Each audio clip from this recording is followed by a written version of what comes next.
You're listening to Chale, a podcast that brings people from various backgrounds to talk about the everyday living in Ghana and Africa as a whole.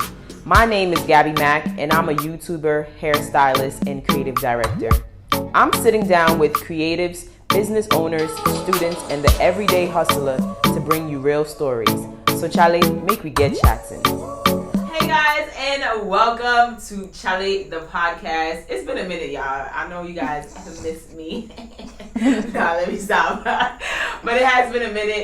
You guys have seen my face. I was, sick, but thanks be to God. We are great. I'm healthy. I'm strong. I'm good. Back to business. Back to dropping new videos and stuff for you guys. So I'm excited about that. I'm excited to be back. And of course, with me being back, I have a guest again. Y'all already see her. Y'all see her. So yes, I have my lovely friend that actually just made on the trip that I went to Takoradi. But we've had so much in common, so much to talk about. And I said, why not come to the show? Let's talk. Let's talk. Let's give some info and some 2 cents to to our people on YouTube and things, right? So. Yeah, so without wasting time, we're going to, and get to know her a little bit, and then we'll jump right into the topic for today. So, hello. Hello. Tell them your name. Oh, yeah. Okay, so my name is Precious Hanah. I am a YouTuber as well. In the game, I'm like Gabby's little sister, so we're trying to build up. So you guys, subscribe to my channel, follow me on Instagram, you know the do already. It's literally Precious Hanah, and I've been blogging and talking about my move to Ghana from the UK, mainly London, and I've also dabbled in a little like radio and presenting and trying to get back into that, which the whole nine yard. I'm trying, girl. I'm trying. I feel you. You gotta do what you gotta do, right? Oh yes. This is Ghana. Ghana will make you or break you, make you or break you. Ghana will make you a business person, entrepreneur, like everything, man. So everything, I understand. So I get you. So today's episode, we are talking about I titled it "Mama, I'm Home." And essentially is exactly what it says. Mama, I'm home. We've made the trip. We've come back home. Yes, we have. It's this is our home. This is where our family's from, but we're still considered diasporans, right? Yeah. So foreigners. So tell the people how long you've been here in Ghana, and what really prompted the move. So I've been here 4 years in July, which is like She's gone longer than me. Yeah. Well, yeah, I just really like it here. But then I moved from literally my second year of university. I was going to my final year because we only do 3 years in the UK. And I was like, you know what? I was in Ghana when I made the decision. I woke up to like blue skies, the sun shining. I said, so I'm going back to that country to wake up to grey clouds, rain, misery, just every day work. And I'm like, you live to work there, you don't work to live. Do you know what I mean? So I was like, that cannot be my portion. Me, fine baby girl like me, can never be my portion. So during that time, I was like, okay, I'm in Ghana. I have like a week and a bit left. I have to come up with a plan. How am I going to tell my parents? At the time, I was 22. That guys, I'm leaving. I'm moving. I'm going back home. And it was like, it happened literally like that. A friend of mine told me that I could do my master's at the University of Ghana. Yeah. And I was like, oh, let's look into this. And I studied dance studies, which is so random. And then I went to the School of Performing Arts, and they had a course that was literally for me. And I applied, and that's another testimony in itself, and some downfalls. But we thank God for life. I'm here 4 years. Yes. 4 years. That's it's a long time. So what have you been doing for 4 years? So for the first 2 years, school, and then Corona came to disturb everything. So then even with school, I had to take an extension. So let's say 3 years. But again, like I said, Corona came to disturb everything. And then this year, I've literally just been trying to get my feet in career waters. I'm trying to figure out what I want to do with my life. Like what my purpose is. Why, God, did you bring me here? Those kind of things. And radio media has been my passion so far. I'm enjoying blogging and talking about moving to Ghana, why people should come, why they shouldn't come, because not every day you should come. Sometimes maybe stay where you are. But so I'm enjoying having these conversations, blogging about it, traveling around Ghana, like our trip. Oh my gosh, our trip was amazing. Really fun. And I'm hoping that we get to do more. Like, we were even going to go to Tamale and things like that, because I want to share with people like what Africa is really about, the good, the bad, and the ugly. But that's essentially what I'm always pushing also, you know, on my channel too. So did you have any expectations when you were coming here? I'm not gonna lie to you, I had the wrong expectations. Not in a bad way, but you see, as we've grown up, have you noticed that Nollywood has improved? Let's say, like, all the Ghana movies, like, they've improved. So I used to watch this series called Skinny Girl in Transit, and I swear I wanted to be Tiwa. Like, I wanted to have my own radio show. You know, wake up in the morning, go to my station, have like one of the top leading shows, and then fall in love and all of that stuff. And it made, like, even the characters, like, if you guys watched it, then you know what I'm talking about. But there's Tiwa's little sister Chale, where living her baby girl lifestyle, the way they used to dress. I'm like, this is me. This is gonna be me in Accra, and I'm gonna live my best life. I mean, Accra showed you something else. Oh, it showed me Pepe. It's not that easy. Yeah, it's not. That's I always say Ghana's hard, and people come and attack me like, Ghana's not hard. I'm like, Ghana's hard. It's hard for everyone. I think that it's how you prepare to make it, and even with a lot of preparation, you are still bound to face something. Because I was over prepared. But the thing is, Ghana is hard, but then me being in the UK was harder. So, like, it's hard, but that's because I wasn't happy there, but I'm happy here. So the hard is just, this happened again. So there's some stuff that you have to kind of sacrifice. Yeah, you just sacrifice. Like, because some people would say, okay, you have like a 9-to-5 job, you have consistent pay, you live in a comfortable apartment, right? Let's just say, you're doing okay. You go hang out on weekends with your friends. You got a little savings here and there, just a little bit. Why would you trade all of that to come here and have to start from scratch and basically struggle to figure out where you're gonna make ends meet, because you think life is different here? The only thing ringing in my head is my mental health matters. That's it. Like, my mental health means a lot to me, because that 9-to-5 that you're speaking of, it's wonderful when you say it, like, when you're just talking about it. But you have a job, you work 9-to-5, but which job do you ever work 9-to-5? It's like 9, it can be 9 to 9, because you're always thinking about work, what you have to do. And meanwhile, that work, you're just helping somebody else, like, reach their goals. You're not even, there's never any time for you to do what you want to do, so that you can possibly leave a legacy, you can leave something for your family. You're just working to make somebody else's family rich, and it's like, it becomes frustrating after a while. Like, I want to be able to say that I've done something for myself, I'm growing, I can leave something behind for my family, my children, do something for my parents. I mean, don't get me wrong, there's obviously people in the UK, there's people in the US doing, like, fantastically well. They are happy. There's people in Ghana that are also doing fantastically well and are happy. There's people in Ghana that want to run away the first chance they get.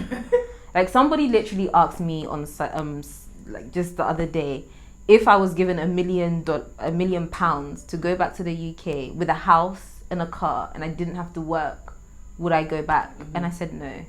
And they were all like, you're lying. And I'm like, well, no, because that £1 million, they'll come and tax me. Then the money that I would have to, like, support that house that you're giving me is another thing.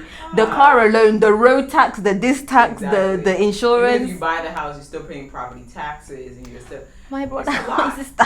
See, because it's a system there that's the way of life. It is the way of life. If you want to, live that, that dream, like they say, like in America, you want to live that American dream, which is but it comes with a lot. And I think nowadays, especially for people our age group, are focusing more on, like you're saying, the mental health. Yeah. And realizing that it's important. We don't want to be 50, 60, oh, and like gosh. our bodies are like 80. Yeah. And you can't even enjoy by the time you say you want to retire because you've already drained yourself working so much for somebody else to have their luxury. Exactly. And you're still like. So at what point in your life do you start making decisions that you're gonna live for yourself and do stuff and start making your dreams come true and your plans and things like that? And exactly. I think that's something that Ghana has given a lot of people, and I think Africa in general, like coming back home, gives you that opportunity to think about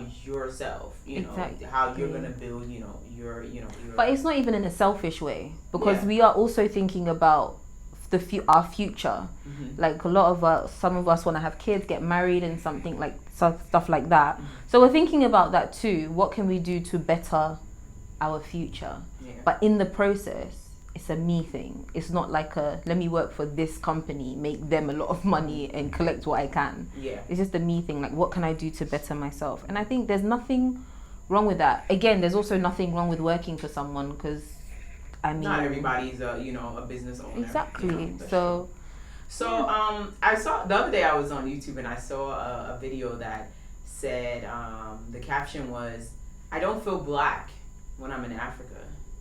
Oh. I don't know if you saw that. I haven't seen that, but I feel like I've heard it. So I didn't watch it, but I just saw the title and it really stuck out to me, and I was like, wow, I think this is something that I want to discuss when it's I very talk powerful. About this, this Mama I'm Home.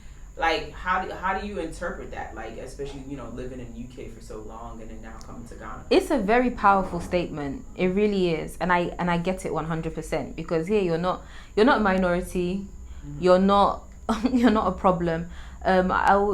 We know that as a I don't know if it's a culture thing, but we have a problem. We have an issue with colorism. That's a whole nother. That's a whole nother thing. But are you saying that here or UK? Oh no, here. Okay. Definitely here in Africa, not just Ghana. Okay. We have an issue with colorism where we think lighter is better. I don't know why, but just how it is. And I guess like our generation is trying to rewrite those kind of crazy rules or thoughts. But feeling black, it's true. You don't feel black because no one is really. You're not being targeted because you are black. Maybe you might get that silly, like someone will say something silly to you, like, you're really dark, or, like, you should use this cream to lighten up a bit. But it's, again, that's colorism. You're not getting judged for being, I don't know, like poorer or a thief or this or that because you're black. Putting you in categories because exactly, you're black. Like, or if in you're boxes. black, you're supposed to maybe live in a certain area like this, and maybe your education won't be as as high and things like that. No, it's really stuck out to me, because I was like, that's true. Because when I'm here, I don't really pay attention. I don't even think about color. No, I'm not thinking about that. And I mean, until someone say like, "Oh, you're light skinned," I'm like, "Oh, I am." Like, because I feel like when I'm here, I see more people like me. Yeah. So I don't need to actually really pay attention to the color of my skin. But when you're abroad, you it's thrown in your face. Yeah, and I mean, there's a lot to say about it, because like when we include, like, talk about both of them, that statement and colorism, I always say to like, I've had this conversation a few times where when I was in secondary school, which is your high school, I felt like I needed to have long hair and just long flowing hair to feel beautiful. It turns out that was a lie from the pit of hell. Because when I was 24, that was like 2 years in, was that? Yeah, a year into me moving into Ghana, I shaved my hair. Like, I had this low cut. So I've had this low cut for 3 years now. And that was as the like London people say, that was the pengiest I ever felt. And that was the most beautiful I ever felt. And right now, like, I feel so good in myself. And I look back and I think, so all I had to do was shave my hair, get a £10 haircut, and I would have felt beautiful. Meanwhile, I was in the hair shop looking for weaves and braids and trying to do the most. I mean, don't get me wrong, I used to love braiding my hair, but when you're a kid, it's not up to you when it gets taken out and redone. So you're always looking a bit crazy. But I mean, I wish at that time I knew that I could just go to the barber, get a nice shape up. I mean, would it have been acceptable at that time? That's the thing. For a girl to do it, to be fair, they probably would have laughed a bit, but then it's your style. So, I mean, now I even get, like, I've seen the high school friends, like, talk to me about it, and they're like, oh my gosh, this suits you so much. I'm like, and to think I was there worrying about trying to get, at the time we had the hair called Premium Now. I don't know if you had Premium. And there was premium 1, 2, and now, and then they had other versions, and then the 1 was like just plastic. Yeah. 2 was in between plastic and something, and it was a mess. Synthetic human feel. Yeah. And then premium now was the like proper, like the decent one. Yeah. And then you'll be there like looking at the inches, waiting for it to go on sale. Then you'll be counting up your coins. The work. Oh, then you have to go and get somebody to install it for you. Nah, you see, it's a headache. Like now, just Baba, 8, 6, 10. What are you about? Exactly. So that leads me to asking you, what does Ghana mean to you? Ghana means happiness, home, and peace. Like it's my happy place. Honestly, this is home to me. I really don't want to be anywhere else in the world. I want to travel. I want to go other places. I want to see other places. I want to explore other places. But in terms of living, like Ghana is it. And the funny thing is, like people, again, we have these conversations. People actually think Accra is it. Yeah. And it felt like it until we left and went to the Western region, and you realize, damn, so this is what people, and even not just the village areas, but even the luxury locations. Like you even feel like you're out of Ghana. Yeah. And it's beautiful. There's so much to explore. It's bigger than just Accra, East Legon. Yeah. What else? Osu. There's so much more. Yeah. So I mean, Ghana is big, but it's small, but it's big at the same time. Oh too. yeah. So yeah, there's a lot to see. So we talking about like, Mom, I'm home, and you've made this trip, and you've been here for 4 years now, and someone is asking you, hey, I want to come. Like, what do I got to do? What's the preparation? Like, what should I expect? Like, what should I plan for? Like, if you had to sum that up for them, what would you tell them? First of all, I'm asking you, do you really need to come? I don't think you need to come. I don't think it's for you. Like, you don't need to come. Nah, this is an exclusive environment. It's exclusive. It's exclusive. Now, if that hurts your feelings when I say that, and you're like, no, I need to be there, then maybe you do need to be here. You should consider moving to Ghana. But if I tell you, no, you don't need to come, it's too hard for you, and it doesn't shift you in any way, please don't waste your time. Like, don't come. You really want to come. You gotta, because I've noticed that people sometimes come half-heartedly, and then literally all it is that everything bad that happens, that's all they remember. Forget the good, forget the networking, the people they met, the wonderful opportunities they had. All they remember is the silly things like when the police stopped the Uber driver that they had or something like that. Little things like so they end up leaving based on the negative things. Exactly. But then when you come with the mindset like, yes, this is what I'm here for, this is what I'm coming to do. I've been here 4 years, and I can tell you so many, like all the good more than the bad. And I've been through some crappy experiences, but I don't dwell on them. I now use them as funny stories, like for bants, but not because it hurt me and I hate Ghana because of it. So in terms of preparing, come with the right mindset. I have a video of this on my channel, by the way. So yeah, shameless plug.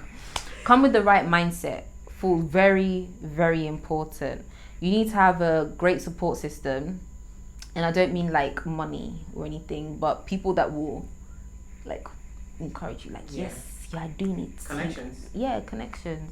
You got this, or like, oh, you need this, I can help you out with this. Yeah. It's not everyday money, like that's not the support. Ghana is who you definitely know. No, exactly. I mean, money will be good too, but we can make do with connections.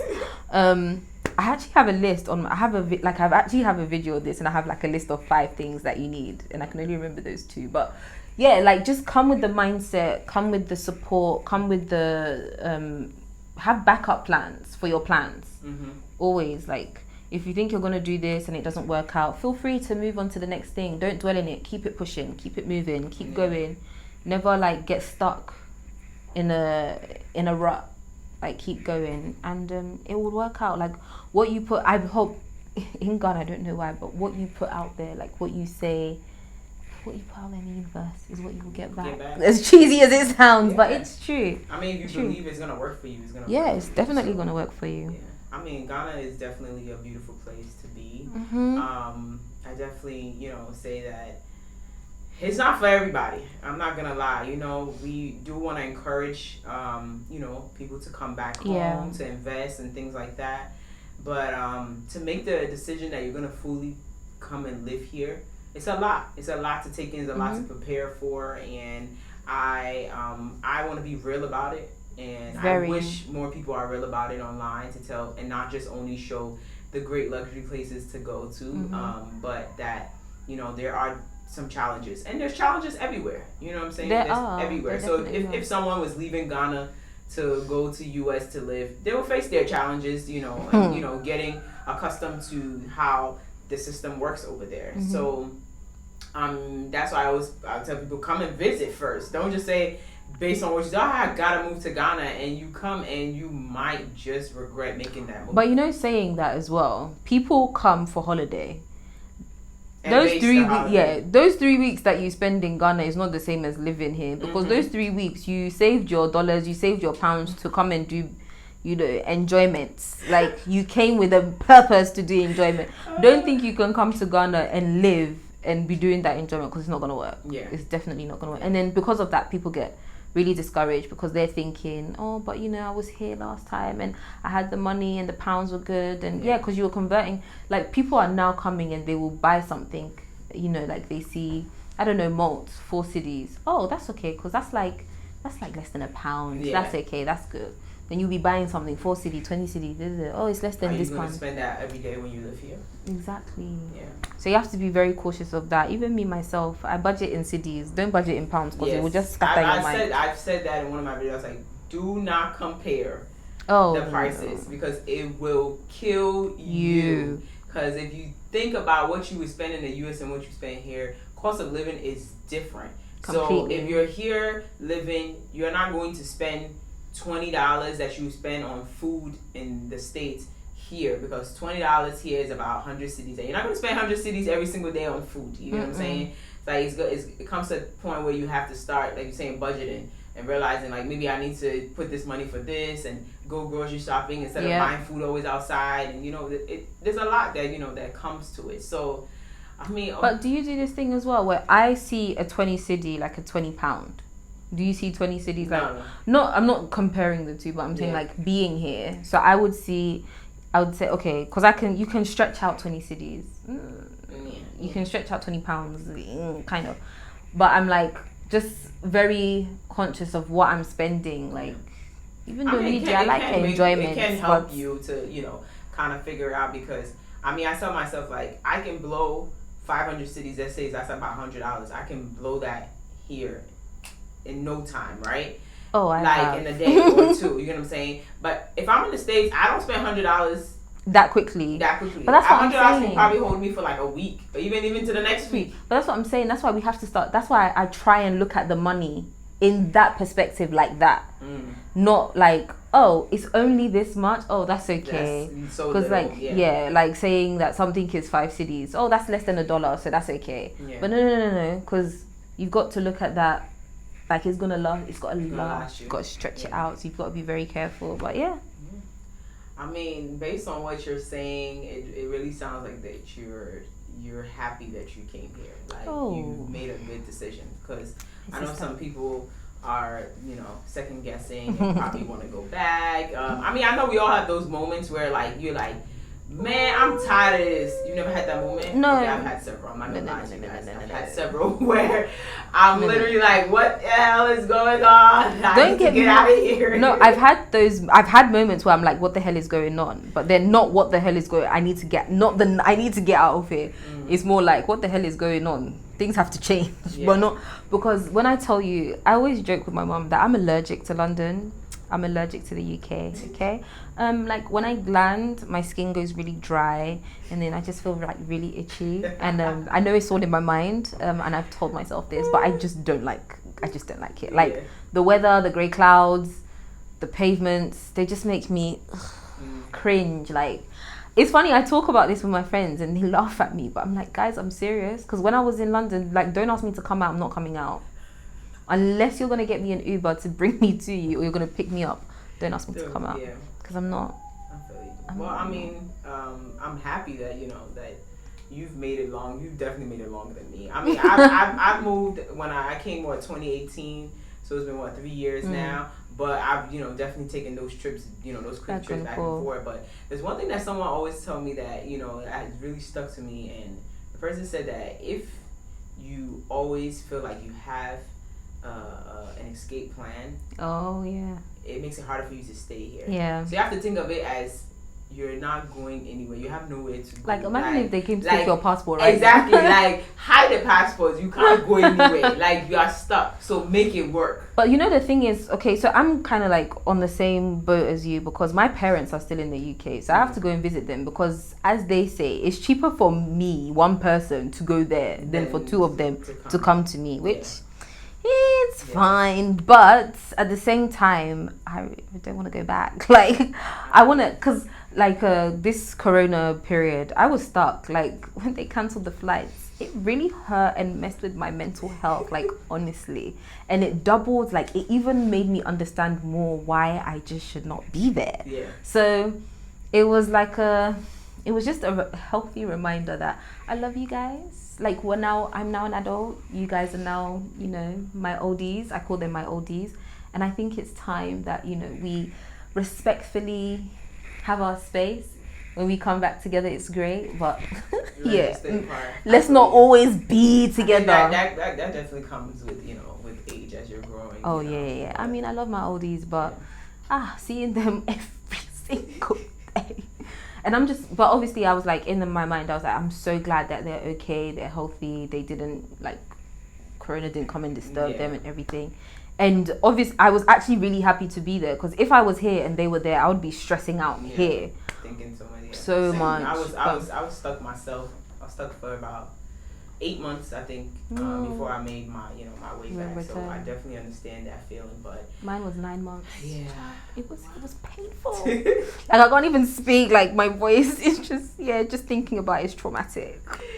Oh, well, girl, it was great chatting with you. Thank you for having guys, me. Y'all see, I keep telling y'all, people are coming. Do your research first, though. Don't just get up and come, please. Don't be like, Gabby told me I should move, so I came. No, do your research. Yes, Ghana is lovely, it's great, but you gotta plan. Africa in general is. I would love to visit other African countries and speak to other people to see, you know, how it is. Also, moving back home, the idea is that we need to make Africa better. Like, yes, everything is here. You know, everything is here. We have the resources. We have the capabilities to be great. So, and right now, you know, a lot of our people have gone out to other countries, and it's now the time for everybody. And that's one thing I would say as well. Like, we've been talking about young people, entrepreneurship and stuff like that. It's great. Like, we're coming back and we're adding value to our our countries. And it's not that we're just taking. Like, I know people are seeing people just living some lavish lifestyle, but the majority of us are adding value, like bringing back something, using our skills that we learned there to make here a better place for the next generation. And I think it's beautiful to see, you know, we're making, you know, providing jobs, and we should continue doing that. Bringing our knowledge, so that's really, really, really important. But very important. I mean, there's definitely, you know, more to talk about when it comes down to you know, moving to Ghana and stuff. But I'm gonna leave all the details for Precious for you guys, so you guys can check out her page. She is doing wonderful things, talking about, you know, moving to Ghana and all of that. She's been here longer, so she might be able to tell you more than I can. But you know, at the end of the day, it's just, we have to support each other, you know. So I'm going to leave all her information so you guys can check her out. Appreciate you guys for tuning in. You know, we're going to have more discussions. Next week, we're diving into some really, really good stuff. Some stuff that's kind of really dear to my heart. So I'm excited about that. So stay tuned for that. Thank you guys for tuning into Chale the podcast. Thank you again. Make sure you subscribe. Make sure you comment, like, do all of it. You know, y'all know the whole thing. Y'all know what to do, you know. And, you know, I was your host, Gabby Mack. Today, my guest was Precious. And I'll see you guys on the next episode. Bye. Thanks for listening to Chale the podcast. I hope you guys enjoyed this episode. And if you want to support and hear more of the show, make sure you subscribe to my channel. So head over and click that button now. Thanks for listening to the show, and I'll see you guys next week.